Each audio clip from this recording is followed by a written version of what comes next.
नव्या की कहानियां, बच्चों की अपनी दुनिया। अंजना कभी ब्रश नहीं करती थी।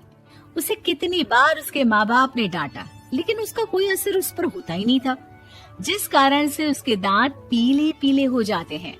शादी के बाद अरे बहू, वैसे तो तुझ में कोई कमी नहीं है, पर तेरे दांत इतने पीले कैसे हैं बेटा? कैसे मतलब? कोई सर्जरी थोड़ी ना कराई है। वो तो क्या नाम, मैं ब्रश नहीं करती थी तो पीले हो गए। अब क्या करूं? आप कहे तो लाल करवा लूं या फिर काले? यार ये क्या है, क्यों माँ से लड़ रही हो? लड़ रही हूँ? अरे मैं लड़ रही हूँ या ये बोल रही है कि दांत पीले हैं, पीले। अरे तपस्या थोड़ी ना की है इन्हें पीले करने के लिए। बकायदा ब्रश नहीं किया है 20 साल तक, तब जाकर। छी, कैसी बात कर रही हो? ये उस वक्त तो पीले नहीं थे जब हम लोग तुम्हें देखने आए थे। अरे तब साफ करवा लिया होगा डेंटिस्ट के पास जाकर। अब देखो कैसे पीले पीले लग रहे हैं। रंजना सास की तरफ गुस्से से देखती है। फिर शुरू हो गई पीले पीले पीले। अरे पीले तो तब भी थे जब मेरे हाथ का रसगुल्ला उड़ा उड़ा कर खा रही थी और बोल रही थी, लड़की नहीं गुणों का खजाना दे रहे भाई साहब आप। खैर, अब वो लोग करते भी तो क्या करते, पीले दांत वाली बहू पल्ले पड़ी थी तो झेलना तो था ही। एक दिन कीर्तन में रंजना गाना गा रही थी। अरे कमला बहन, माँ का द्वार है, यहाँ तो सब शुद्ध होकर आते हैं, फिर अपनी बहू को ब्रश भी नहीं करवाती तुम। दूर से पीले पीले दांत भक्ति में बाधा उत्पन्न कर रहा है। अरे कोई 2 साल के बच्चे थोड़ी ना लेकर आई हूँ मैं बहू बनाकर। अच्छी खासी लड़की है, अरे कैसे करवाऊं ब्रश? ये तो उसे खुद करना चाहिए ना। अब माँ बाप तो इसके जैसे तैसे निपटा दिए, ये नहीं सोचा कि सास कैसे संभालेगी। सास बहू को लेकर घर आ जाती है, लेकिन सोच लेती है कि अब इसे लेकर कहीं नहीं जाएगी। अगले रोज बहू कहती है, अरे क्या हो गया, मंदिर नहीं जाना क्या? कीर्तन का वक्त हो रहा है। मेरी मधुर वाणी से कान्हा जी जागते हैं और सोते हैं। आप तो जानती है ना उनकी भक्ति में कितना मन लगता है मेरा। वो क्या है ना, तबीयत ठीक नहीं लग रही है मेरी, आराम करूंगी मैं। तबीयत ठीक नहीं लग रही? अभी तो मिथुन के गाने पर नाच रही थी आप, और अब बोल रही है कि तबीयत ठीक नहीं लग रही। अरे भक्ति में मन लगा लो सासू माँ, ऊपर जाना है, क्या मुंह दिखाओगी आप? हाँ? सास को बहू की बात पर गुस्सा आ जाता है। मैं क्या मुंह दिखाऊंगी, इसकी चिंता तो ना कर, समझी? अपने मुंह की चिंता कर, जो ये पीले पीले दांत लेकर हर जगह पहुंच जाती है। पता है लोग कितना मजाक बनाते हैं। ना जी ना, मैं नहीं जाना कहीं तेरे साथ। तो ये बात है। कोई ना, मत जाओ, मैं अपने कमरे में ही बैठकर भक्ति कर लूंगी। ऊपर वाला दांत थोड़ी ना देखता है, मन देखता है, भावना देखता है। और अरे बस बस, तू सब कुछ दिखा, बस ये सफेद चमकदार दांत ना दिखाना किसी को, है? जा यहाँ से। बहू को सास की बात का कोई फर्क नहीं पड़ता, वो तो जैसी थी वैसी ही रह जाती है। सुबह नहाकर किचन में खाना बनाना, फिर खाना खाना, कीर्तन भजन करना और सो जाना। एक दिन, माँ जी मैं सहेली के घर जा रही हूँ, शाम को लेट आऊंगी।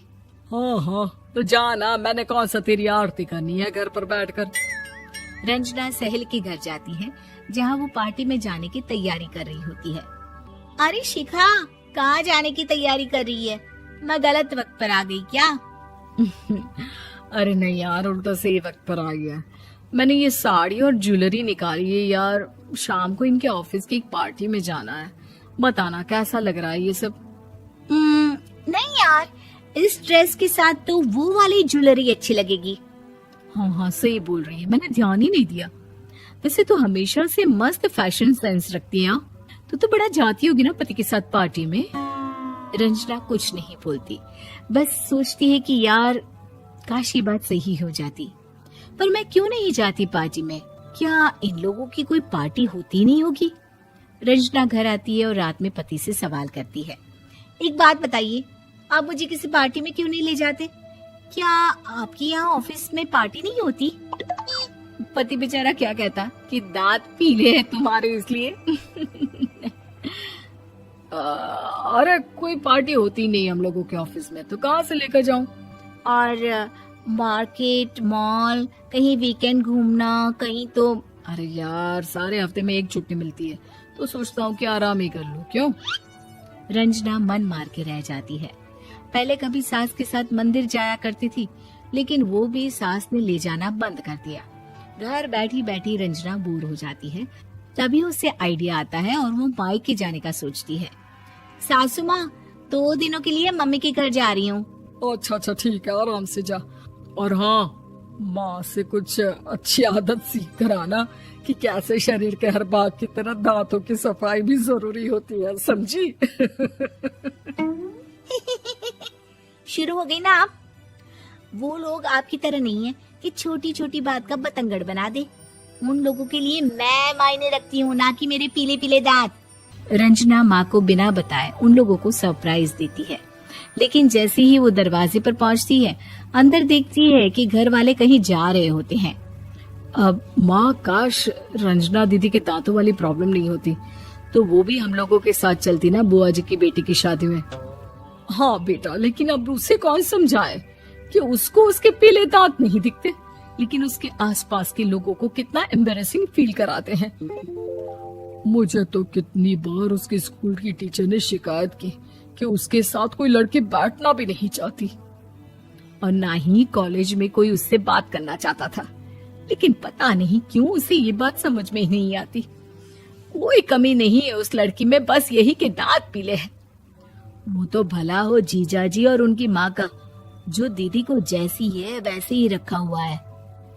रंजना को अपने घर वालों की बात सुनकर बहुत दुख होता है। वो सोचती है कि वो क्या करे, लेकिन फिर वो सीधा डेंटिस्ट के पास जाती है, अपने दांत चमकाती है और कसम खाती है कि वो रोज ब्रश करेगी। अरे क्या हो गया? तुम तो 2 दिनों के लिए गई थी ना, पर कोई ना, अच्छा है, चलो आ गई तो। रंजना सास के सामने आकर खड़ी हो जाती है और पूरी स्माइल करती है, उसके चमकदार दांतों को दिखाती हुई। हैं? चले मंदिर? माँ, मुझे माफ कर दीजिए, मैंने आप लोगों को बहुत एम्बैरेसिंग फील करवाया। मैं आज से रोज ब्रश करूंगी।